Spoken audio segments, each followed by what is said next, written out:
ရှင်မင်းဒီနေ့ဒီပင်ကူပိုးလေးကိုပညာဒါနပေးတော့မှာပဲဖြစ်ပါတယ်ဒီဟာလေးကဈေးကွက်မှာလည်းအရင်ရောင်းရတယ်လှလဲလှရပေါ့နော်ပန်းတဲ့လူတွေလည်းအကုန်လုံးကြိုက်ကြတဲ့အတွက်ဒီဘိုးလေးကအမြဲတမ်းအမှားမပြတ်တဲ့ဘိုးလေးပေါ့နော်ဒီဘိုးလေးကိုဒီနေ့မှာတော့မင်းကပညာဒါနအနေနဲ့တင်ပေးတော့မှာဖြစ်ပါတယ်ရှင်ဒီဘိုးလေးကဈေးကွက်မှာတော့မင်းကဒါလက်လီစီဆိုလို့ရှိရင်တစ်ခုချင်းကို9000ရောင်းပါတယ်လက်ကတော့လက်ကားစီတစ်သက်ရှိပါတယ်ပေါ့နော်လက်ကတော့3ခု5ခုကနေစပြီးတော့မင်းရှိမှလက်ကားစီနဲ့ရပါတယ်ရှင်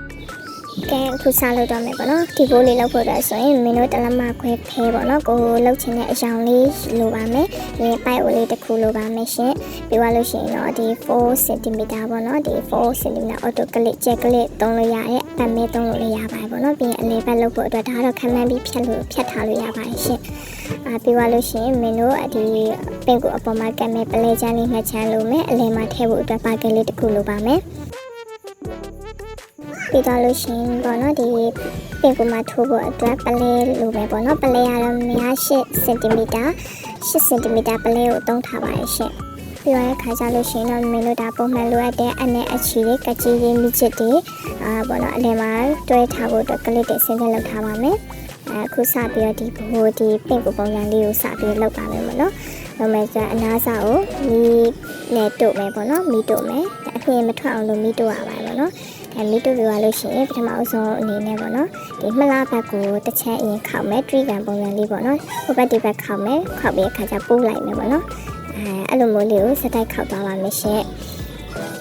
တစ်ဖက်ကိုခောက်မယ်ပြီးရင်နောက်တစ်ဖက်ကိုလည်းပြန်ပြီးတော့ခောက်မယ်ပေါ့နော်ခောက်ပြီးရင်ပိုးလိုက်မယ်ဟိုဘက်အချွန်ဒီဘက်အချွန်လေးပြောင်းလို့ညှိပေးပါမယ်ပေါ့နော်ဒါမျိုးလေးကိုမင်းတို့73ခုတိတိရအောင်လို့ခောက်မယ်ပေါ့နော်ခောက်ချူက73ခုတိတိရအောင်ခောက်ပါမယ်ဒီလိုလေးခောက်ပြီးသွားလို့ရှိရင်မင်းတို့အနေနဲ့ပေါ့နော်ဒါလေးလက်မနိုင်လို့ရှိရင်အချီလေးနဲ့တွဲပြီးတည်ထားမယ်ပေါ့နော်တချို့ရလက်နိုင်တော့အကုန်လုံး73ခုတော့ခောက်ပြီးကမှတွဲရမျိုးရှိပေမဲ့မင်းကလက်မနိုင်တဲ့အခါကျတော့လက်မနိုင်တဲ့သူရဲ့အတွက်ပေါ့နော်ဒါရုံစုံ3ခုလောက်ခောက်မယ်ခောက်ပြီးသွားလို့ရှိရင်ထိပ်ဖြားလေးကိုတွဲပြီးတော့တည်ထားပေးပါမယ်အချီလေးနဲ့တွဲပြီးတည်ထားပေးပါမယ်ပေါ့နော်အဲ့လိုမျိုးလေးပဲခောက်သွားမယ်73ခုတိတိရအောင်ထီပေါ့နော်ခောက်သွားမယ်ခောက်လိုက်3ခုလောက်ခောက်လိုက်တွဲလိုက်3ခုလောက်ခောက်လိုက်တွဲလိုက်နေပဲအဲ့လိုမျိုးညီလေးပေါ့နော်ဟိုဘက်လည်းညှိဒီဘက်လည်းညှိပြီးတော့ခောက်သွားပြပါမယ်ရှင်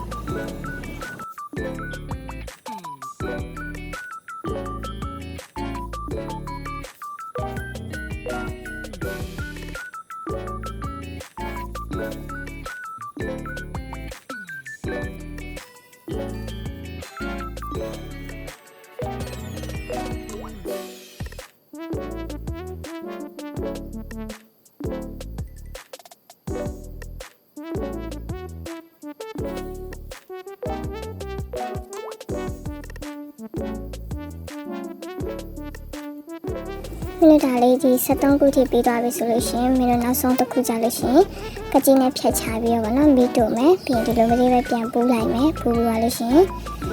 နောက်ဆုံးတစ်ခုအချီနဲ့တုပ်မယ်ဗောနော်အချီနဲ့တုပ်တဲ့ခါကျခိုင်အောင်လို့အတွက်နောက်တစ်ခါထပ်ပြီးတော့ဗောနော်ဒါရေးကြည့်လိုက်ပါအောင်73ခုပြီးသွားပြီဆိုရင်ဒါမင်းတို့ခိုင်အောင်လို့အတွက်ဗောနော်နောက်တစ်ခါထပ်ထိုးပြီးတော့ဗောနော်ခိုင်အောင်လို့တုပ်လိုက်ပါမယ်ခိုင်အောင်လို့တုပ်လိုက်မယ်ဗောနော်ဒီကောင်လေးကိုအချီဟာသူကိုကအဖြူအောင်ဖဲသုံးမယ်ဆိုလို့ရှိရင်အဖြူအောင်ကျိုးကိုပဲသုံးပေးပါပေါ့နော်အနီအောင်ဆိုရင်အနီအောင်ကျိုးကိုသုံးပေးပါအမဲဆိုရင်အမဲအောင်ကျိုးကိုသုံးပေးပါပေါ့နော်အဲ့ဒါမှကျိုးမပေါ်ဘဲနဲ့လှမှာပါအယောင်မတူတဲ့ကျိုးကိုသုံးတဲ့အခါကျရင်ကျိုးပေါ်ပြီးတော့မလှပဲနေပါလိမ့်ပဲပေါ့နော်အခုကဲပြီးသွားရင်မင်းတို့ဒီဟာလေးပြီးသွားပြီဆိုလို့ရှိရင်ဒီအောက်ဖက်ကိုတုံမယ်ပေါ့နော်ဒီအောက်ဖက်အတွဲလေးကိုမင်းတို့ခိုင်သွားအောင်လို့ပေါ့နော်သူညီလေးနဲ့ခိုင်သွားအောင်အတွက်အချီကျိုးနဲ့တုပ်မယ်ပေါ့နော်ဒါအချီကျိုးတော့မပေါ်အောင်လို့အထက်ကိုတစ်ချက်ထိုးလိုက်ပါမယ်ပြီးသွားလို့ရှိရင်တော့ဘေးနာကိုဒါ3ခုလောက်စီးသွားပါတော့တခါလေးစီးပြီးတော့ညီလို့ထိုးနိုင်တယ်လို့ဆိုလို့ရှိရင်တော့တခါလေးထိုးသွားပါတော့မထိုးနိုင်တဲ့လူကတော့အဲ့လို3ခုတစ်ဖြတ်စီထိုးသွားပြီးတော့မင်းတို့တုပ်လိုက်မယ်ပေါ့နော်ဒီလိုလေးထိုးသွားပါမယ်ထိုးပြီးရအခါကျလို့ရှိရင်ဒီအဆုံးအထိရောက်သွားပြီဆိုလို့ရှိရင်မင်းတို့မတုပ်သေးဘူးပေါ့နော်အဲ့ဒီအဆုံးနဲ့ပထမစထိုးထားတဲ့အဆုံးနဲ့နှစ်ဖက်ကိုပူးသွားအောင်လို့ပေါ့နော်ပူးသွားအောင်လို့မင်းတို့ဒီမှာအခုဆွဲလိုက်လို့ရှိရင်ပူးသွားပါပြီပူးသွားအောင်လို့ဟိုဘက်အဆုံးနဲ့ဒီဘက်အဆုံးနဲ့ကိုပို့ပြီးတော့တုပ်မယ်ပေါ့နော်ပို့ပြီးတုပ်လိုက်ပါမယ်ဒီလိုလေးဖြစ်သွားမယ်ပေါ့နော်ပို့ပြီးတော့တုပ်လိုက်မယ်ဒီဟာခိုင်အောင်လို့ တုပ်ပြီးပါလို့ရှင်နှစ်ပတ်ပတ်ပြီးအချီချုံနဲ့တုပ်တည်လိုက်မယ်ပေါ့နော်ဒီလိုလေးရသွားပါပြီအခါကျလို့ရှင်မင်းတို့ပင့်ကူလုပ်ဖို့အတွက်ပေါ့နော်နှလုံးလိုမယ်ပေါ့နော်နှလုံးလေးရဒီလိုလေးဒီအစနှစ်ဖက်ကို꿰ပြီးနှလုံးလုံးမယ်ဆိုတဲ့အတွက်ကိုဒီထိတ်ကိုအချီကျိုးလေးပြန်ထိုးလိုက်ပါမယ်တခါဟဲ့ပေါ့နော်အချီကျိုးလေးပြန်ထိုးမယ်ပြီးရင်ဒီဘက်အစွန်းလုံးထိတ်ကိုထိုးမယ်ထိုးပြရတဲ့ခါကျရင်ပူးသွားအောင်လို့ဒီဘက်ထိတ်ကိုပြန်ထိုးပြီးတုပ်မယ်ပေါ့နော်ထိတ်ကိုပြန်ထိုးပြီးတုပ်မယ်အားကြရင်ဒီအစွန်လေးကဒီဘက်မှာလာပြီးထိနေရတဲ့နှ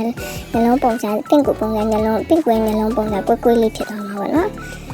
နှစ်ချက်လောက်ခံအောင်တုပ်လိုက်မယ်ပြီးပါလို့ရှိရင်နောက်တစ်ဖက်ကိုလည်းအဲ့လိုပဲလုပ်မယ်ပေါ့နော်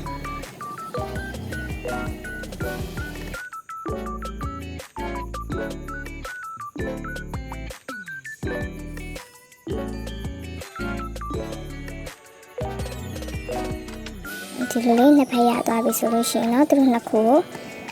ညီးသွားအောင်တုပ်မယ်ပေါ့နော်တခြားမပြုတ်အောင်လို့တခြားလေးတုပ်မယ်ပေါ့နော်တုပ်ပြီးသွားတဲ့အခါကျလို့ရှိရင်မင်းတို့ပင့်ကူပုံစံလေးလုပ်တော့မယ်ပေါ့နော်ဒါလေးတုပ်မယ်တခြားအခြေချိုးနဲ့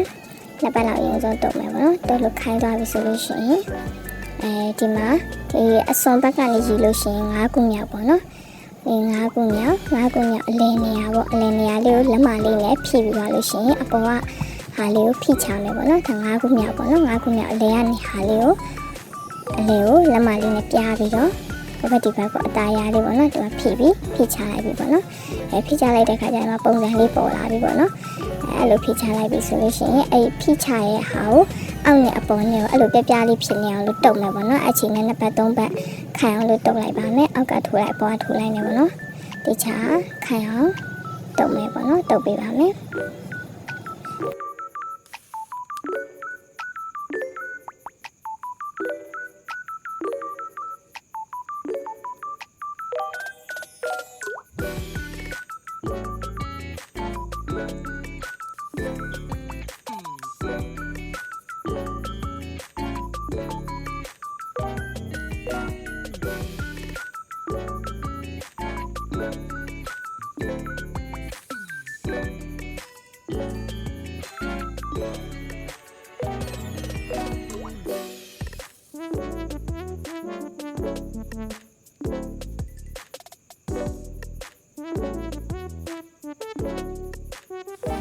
လောက်ခိုင်းသွားပြီဆိုလို့ရှိရင်ဒီအဖက်ပေါ့နော်ဒီနားလေးပါဟာနေနေရာလေးရှိရဲပေါ့နော်အဲ့ဟာနေနေရာလေးကိုလည်းပို့ပြီးတော့တုပ်ပေးမယ်ပေါ့အချီလေးနဲ့နှစ်ပတ်လောက်တုပ်ပြီးတော့လို့ရှိရင်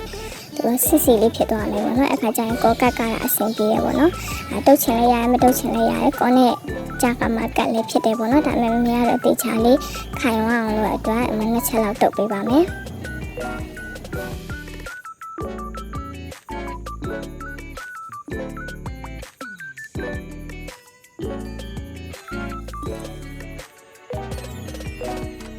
လီယာလောက်ကရများရဲ့အတွက်မြင်ပိုင်းလေးခွဲထားပါတယ်ဒါတော့ pass 1ပေါ့နော်နောက်ဗီဒီယိုမှာပြန်တွေ့ပါမယ်